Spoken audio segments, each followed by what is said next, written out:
Three scientists, Jane Foster, Natalie Portman, Eric Selvig, Stellan Skarsgård, and Darcy Lewis, Kat Dennings, are in the New Mexico desert in a four-wheel drive van studying an aurora borealis-type phenomenon. Suddenly, a large tornado lightning storm develops, and they drive towards it. The van hits a man inside the maelstrom and they stop. The man, a well-built and handsome blonde, is semi-conscious. A voiceover describes a battle in 900 AD between the Jotuns, the frost giants of Jotunheim, and Asgardians. The Asgardians win, seize the power casket, and return to their realm. The speaker is Odin talking to his two sons, one the energetic blonde Thor, the other a more thoughtful, dark-haired boy named Loki. Odin says both of them are worthy, but only one can be king. Years later, Asgard is having an elaborate ceremony. Thor is now being formally recognized as the crown prince of Asgard. Loki looks on enviously. Before Odin can make the proclamation, alarms go off. There are intruders in the secure rooms that hold the Jotun's power casket. A large destroyer robot kills the intruders and saves the power casket. Examining the remains, Odin seems unperturbed, yet Thor is angry and wants to attack. Odin forbids him. Thor gathers Loki and his close friends, Volstagg, Fandral, Hogun, and Sif, and they ride out to the Bifrost Bridge portal. The Guardian, Heimdall, allows them to pass, and the six are transported to the frost giant planet Jotunheim, a frozen, crumbling wasteland. Suddenly, they are confronted by King Lofe, who taunts the Asgardian heroes. More frost giants surround the six and a battle starts. Loki survives with some magic and has an unusual reaction when he is touched by a frost giant. Lofe releases a huge beast and the Asgardians run for their lives. Thor kills the beast, but once again the team are surrounded and things look desperate. Odin arrives to save the day. He apologizes to Lofe for the intrusion and attempts to reinstate peace. But Lofe states that they are beyond diplomacy, that the frost giants are now at war with Asgard. He attempts to stave Odin, who blasts Lofe back and takes the young group home. Back at the Asgard side of the portal, Odin lets the four friends go and confronts Thor and Loki. Odin is furious that Thor has dragged Asgard back into war and tells Thor he is not fit to be king. He strips him of his power, banishes him to Earth, and sends his hammer Mjolnir after him a few seconds later, saying that whosoever wields the hammer and is worthy of it shall have the power of Thor. Earth. Thor gets a little aggressive and Darcy tases him, knocking him out. The three scientists load him into their van and take him to the hospital. Once again he starts fighting as he wakes up, and he's eventually tranquilized. Eric tries to get Jane to leave him be, saying he is some kind of nut, but she is curious and attracted to him. They go back to the hospital, but Thor has escaped. As they drive off in the van, they hit the Asgardian man again and knock him out, but this time they take him with them.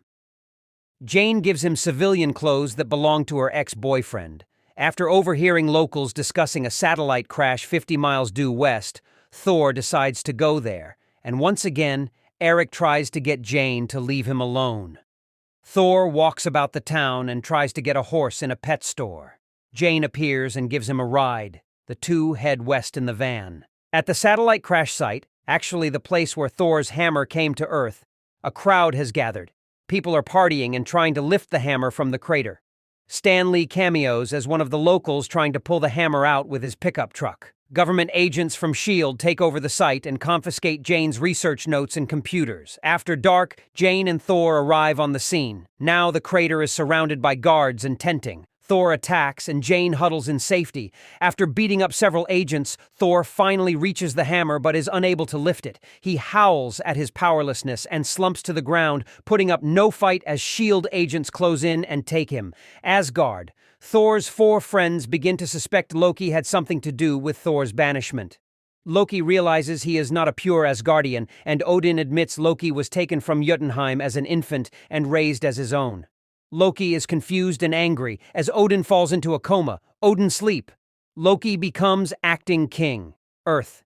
Agent Coulson questions Thor, and when he leaves him alone briefly, Loki appears in the room.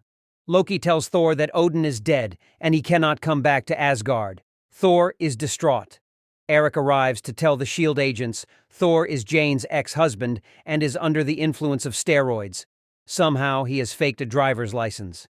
Coulson lets Eric take Thor, who surreptitiously grabs Jane's notebook on the way out. Back in town, Eric takes Thor out for a drink. The two chug Boilermakers and bond. Thor brings the drunk Eric to Jane's trailer. Thor and Jane go to a rooftop to gaze at the stars, and Thor explains the 9 realms and the Bifrost Bridge to Jane. Jane figures the bridge is the theoretical Einstein-Rosen bridge wormhole, Asgard. Loki freezes Heimdall, then meets Laufey. It was Loki who let the frost giants into Asgard to try to retrieve the power casket earlier. He makes a deal with Laufey that he will let them into Asgard again to kill Odin and have their casket, and in return, they will go home in peace. Loki commands the destroyer to go to Earth and kill Thor. Earth. The destroyer arrives in the New Mexico desert and starts blasting everything with a heat ray. Thor and the 3 scientists attempt to get everyone away safely. Thor confronts the destroyer and asks Loki to leave the humans alone in return for himself. Loki can see and hear what is going on from Asgard. The destroyer gives Thor a vicious backhand slap and sends him tumbling, apparently dead. Jane runs to the body in tears. However, Thor's selfless act of protecting his friends proves him worthy to once again wield Mjolnir, which frees itself from the crater and returns to Thor's hand. He is restored to full life and vigor and once again fitted in his red cape and armor. He easily defeats the destroyer and tries to return to Asgard, promising Jane he will return. Asgard. The frost giants invade through the portal, walking past the frozen Heimdall. Laufey goes to Odin's bedchamber and, as he prepares to kill the Norse god, Loki kills Laufey to appear to be the hero. Although frozen, Heimdall is conscious and manages to break free. He brings Thor back to Asgard. Thor flies quickly to fight the frost giants. Loki goes to the Bifrost portal and sets it up to destroy the ice planet Jotunheim. Thor tries to stop him and the two engage in combat. Thor immobilizes Loki with Mjolnir and starts to destroy the portal to stop the process, smashing away at the bridge itself. As everything crumbles, the two brothers fall into space, but Odin is there to hold Thor, who holds Loki's staff. Loki admits defeat and allows himself to fall off the disappearing Bifrost Bridge into the abyss of no return. All seems back to normal on Asgard, although Odin is sad about how it turned out. Thor pines for Jane, but Heimdall assures him that she is looking for him. Back on Earth, Jane is in a new lab with new equipment.